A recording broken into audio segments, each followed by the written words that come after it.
Hello there YouTube, it's your boy B3, back with another kicking graphic novel review. I actually meant to do this one a few episodes ago, but some of my old recording equipment was kind of wonking out on me, so there were a couple reviews that just didn't finish recording. One of them, like a bunch got cut off, like halfway through, and it just recorded silence. But today, we are reviewing Alien Volume 2 Revival from the 2021 to 2022 Marvel Comics Alien run. Yes. Once again, this was supposed to be reviewed several days ago, but I'm having to completely re-review it. So, quick read-up at the back of the book. Fresh horror from a galaxy full of nightmares. An off-world terraforming station manned by an Appalachian religious sect is beset by an outbreak of xenomorphs. Now, a brave woman dying from a rare disease must defend her flock against the most perfect killing organism in the cosmos. Ugh. Jane may be facing her last days trapped inside a failing body, but she has already given her all to keep the colony together. And she doesn't intend to stop now. But as the alien menace spreads, secrets about Jane's fellow spinners are revealed, and the once tight-knit community is torn apart. Can the survivors find a sanctuary that hasn't been overrun? Will help arrive in time? Or will the true purpose behind the isolated colony destroy all hope? Plus, when Weyland-Yutani decides to conduct experiments with the xenomorph, will Security Chief Gabriel Cruz stand by and let innocent soldiers die? Collecting Alien issues 7 through 12 and Alien Annual #1 by Philip Kennedy Johnson, Salvador Larroca, and Guru FX. Parental advisory is recommended from Marvel Comics. Okay. This book's not bad. It's nothing really special, though. Like it all. So there's this colony that's been terraforming a planet, and they seem to have earth animals there, like elk and shit. But then there's also this creature called like a tuber, which is kind of like a mole, kind of cave rat thing, which kind of looks alien, but I feel like this is a terraformed planet, so it's probably man-made. Also, you know, the xenomorphs and space jockeys and stuff kind of being the only known extraterrestrial life, and the company keeping it close to its chest is like important lore. So I feel like they can't be alien creatures. But it's this terraformed world. So it's probably human-made original animal. And the woman leading them doesn't really actually even believe the doctrine of the spinners and stuff. It's just, you know, they're not hurting anybody. And they're making this outpost that's like, yeah, it's a human outpost and stuff, but they're also kind of living in harmony with the nature they've created and outside of the company's influence. So now that they've completed the colony according to their contract and stuff, they get to keep it. Keep this colony that's separate from the company, like a little self-sustaining community. Does that sound cultish? Yes, they are absolutely a cult. But there's nothing in this book that really implies that it's a harmful religious organization. Seemingly very peaceful and stuff. And I mean, the company are the bad guys. So yeah, but anyway, a ship is coming that's supposed to help them out and sign all the final documents and stuff, and that ship crashes. And then on that ship xenomorphs come off the ship. And now this community has to fight xenomorphs. And it's cool, it's fun. We got some big chap looking xenomorphs, and eventually there are some kind of like Alien 3 kind of four-legged dog xenomorphs that we see. All good. But our main character, Jane, remember, she's got this degenerative kind of nerve disease or something. She's losing feeling in her body, and eventually she'll have her brain, but she'll be stuck in a body that she cannot operate. Unable to move, Eventually, she might even just stop breathing because the muscles and nerves and stuff just aren't there anymore. And she kind of plans to off herself until these aliens show up. And then she has to help people fight. Poor woman. But it turns out that one of the guys she's been working with this whole time is a synthetic. He's a plant by the company to kind of keep a secret eye on them and sabotage them if needed. So this synthetic puts a face hugger on her, and it doesn't take. The face hugger senses this neurological disease that she has, and it's like unable to make her a host for a chest burster. And that's probably because since the xenomorphs rely heavily on the genetic material of the host, technically they're parasitoids, not parasites, because parasites don't intentionally kill their hosts, but parasitoids do. A tick would be a parasite, a wasp would be a parasitoid. Anyway, I guess that disease, which is probably genetic, I'm assuming it's a genetic disease, would be passed on to the xenomorph. They never give really the name of the disease. Probably because they don't want to do anything specific that might be a little iffy. And also they probably don't want to get any medical details wrong of a real disease. So I think keeping it kind of close to the chest is fine.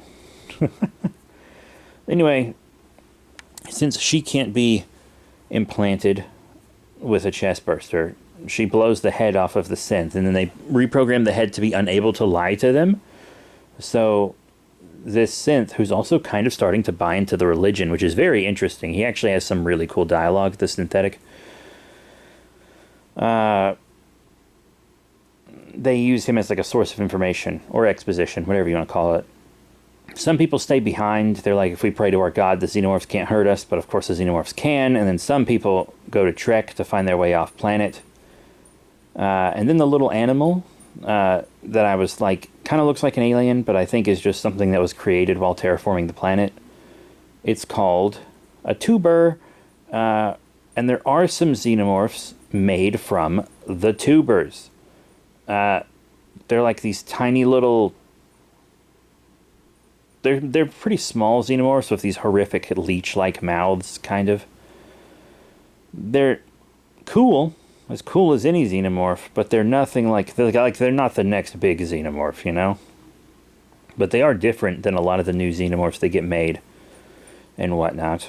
But, you know, we see these characters making similar decisions as other characters. We find out that the company intentionally put xenomorphs on this planet because they were like, look, if we can't have this planet so that we can just completely strip it of its natural resources, then these people can't either. So we're going to release xenomorphs here as a field test for what xenomorphs would do, like, to the wild. So they basically kill off this whole colony, this whole planet. There's not many humans on this planet, but they kill off pretty much all of them. Just because of this, if I can't have it, nobody can mentality. Horrible. Evil. And then, of course, there's more synths that were hidden among them that try to use them as experiments. And some of these humans get away on a ship, and they are able to leave the planet, but it is implied that their future is not going to be bright.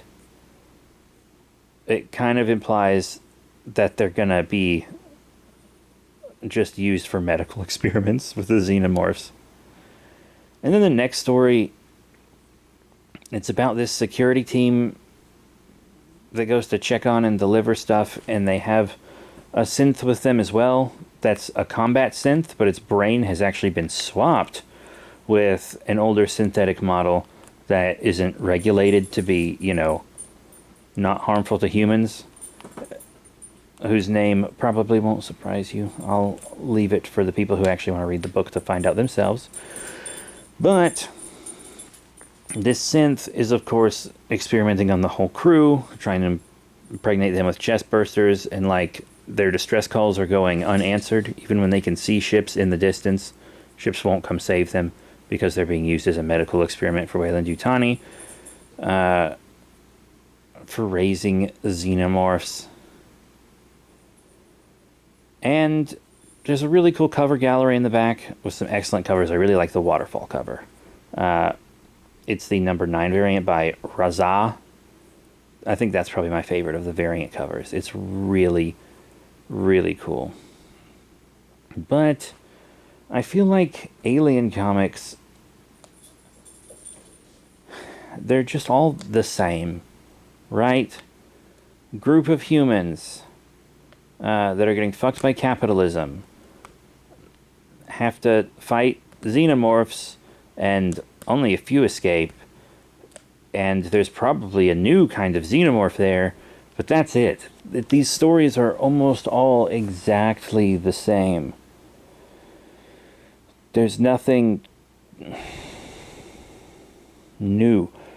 I feel like a lot of the more unique stories are in like the AVP comics, but when writers try to do more unique things, either people don't give them a chance, or they just flat out are like, no, we want it the classic way. But if you want this franchise to stay alive and interesting, we have to try new things. There were a couple new things in Alien Romulus, but the thing that really held that movie down was that most of the film was just references to previous films. The stuff that was new was really cool, but they refused to make too much that was new. And remember, Volume 1 of this run, I applauded it because it gave us this brand new lore for the xenomorphs, with this like dark alien woman, and the xenomorphs are part of this like cosmic hierarchy, and they punish species for their hubris, intelligent species for their hubris. That was so cool. It was so new for the franchise. And like anyone who has a chest burster put into them can see the woman in her domain, and she talks to them and beckons them to the dark. That was so cool in Volume 1. None of that is in Volume 2. Volume 2 has completely abandoned all of that. Will Volume 3 have it? I don't know. I do have Volumes 3 and 4. I will get to them. But this volume was just so standard. I feel like every story tries to have its new xenomorph, you know? Volume 1 had the Alpha. That was the new xenomorph. It had the big horns or whatever. It was made from the goat or something, I think. And then this one has the Tuber xenomorph, which is forgettable in the grand scheme of things. And it's just like, is that just what all these writers are going to do now? Just try to make the new cool xenomorph? And don't get me wrong. I like the new cool xenomorph. I like when we get new xenomorphs made from different fauna and stuff. That's really cool. I'm always really happy about it. Video game xenomorphs are actually the coolest of the cool. But, excuse me, we have to try something new. I really hope the next volume leans into this lore with the Dark Woman. And do I want the xenomorphs fully explained? No, not really. I'd rather not. But I do think that new lore from Volume 1 is really interesting. I was hoping to see more about that in this volume, but this was kind of just standard alien fare, in all honesty. Nothing terribly special about it. So that's it. Thank you all very much for your support. Remember to rate, comment, and subscribe. Check out the cool links in the description below, Facebook, Twitter, etc. And I'll see you all next time. Bye for now.